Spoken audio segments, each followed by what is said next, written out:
Évangile de Jésus-Christ selon saint Marc. Ressuscité le matin, le premier jour de la semaine, Jésus apparut d'abord à Marie-Madeleine, de laquelle il avait expulsé 7 démons.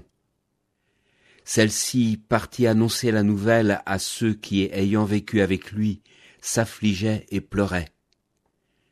Quand ils entendirent que Jésus était vivant et qu'elle l'avait vu, ils refusèrent de croire.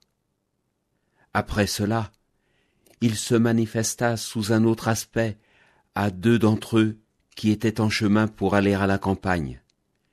Ceux-ci revinrent l'annoncer aux autres, qui ne les crurent pas non plus. Enfin, il se manifesta aux 11 eux-mêmes pendant qu'ils étaient à table. Il leur reprocha leur manque de foi et la dureté de leur cœur, parce qu'ils n'avaient pas cru ceux qui l'avaient contemplé ressuscité. Puis il leur dit : « Allez dans le monde entier, proclamez l'Évangile à toute la création. »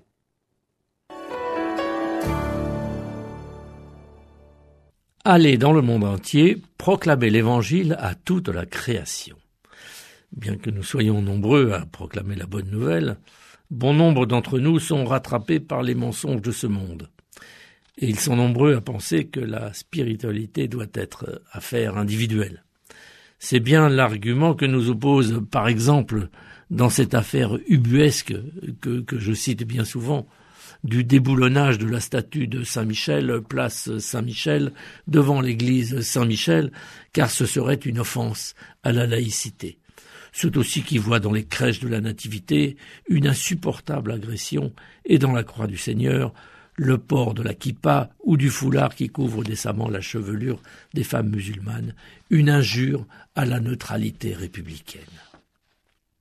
Oui, certains nous invitent aujourd'hui à cacher notre appartenance à Dieu, alors que les chrétiens ont construit ce monde, façonné sa pensée, ses croyances, son droit, alors que l'Église est mère des arts, a constellé nos nations de monuments tellement majestueux et remarquables que l'incendie d'une cathédrale mobilise le monde entier.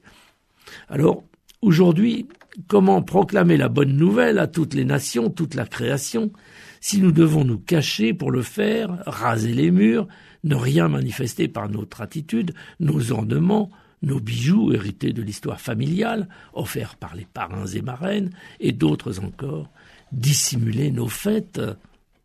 Noël est devenu la foire aux gloutons et aux cadeaux arrivés de Chine par bateaux entiers. Pâques, véritable bouleversement de notre humanité, s'estompe derrière un printemps païen et les fleuves de chocolat en lapins, poules et œufs de toute taille. Jésus, qui était dérangeant il y a 2000 ans, est encore plus dérangeant aujourd'hui. Dérangeant pour certains dirigeants des nations, pour ceux qui pensent que le pouvoir doit revenir à l'homme, pour ceux qui ne croient pas qu'il soit le Messie, le Fils du Dieu vivant. Jésus est dérangeant au point que même des chrétiens acceptent que des lois soient votées en contradiction totale avec l'enseignement plurimillénaire reçu de Dieu et des prophètes depuis le mont Horeb jusqu'au Golgotha. Jésus nous invite à ne pas collaborer avec le monde, et encore moins avec le monde des ténèbres qui veut que la lumière soit cachée jusqu'à ce qu'elle soit éteinte. Et pourquoi ? Sinon la peur que la connaissance de Dieu et de son Fils Jésus rendent l'homme libre. Le monde et les ténèbres veulent diviser pour mieux régner. Pour nous qui sommes chrétiens, notre force réside dans l'amour et l'unité, dans la proclamation des paroles de Dieu qui nous annoncent la vie éternelle. Le chrétien est un témoin véridique de Jésus-Christ, là où il est, quelles que soient les circonstances, en tout lieu et en tout temps, là où la bonne nouvelle est proclamée.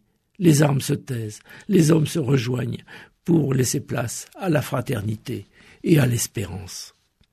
Oui, jusqu'aux confins de la terre, proclamons toujours et en tout temps la bonne nouvelle de Jésus-Christ pour le monde, et que chacun de nous soit un artisan de paix, de joie et d'amour pour tous nos frères. L'évangile du jour a été commenté par Gérald de Privé, diacre permanent au service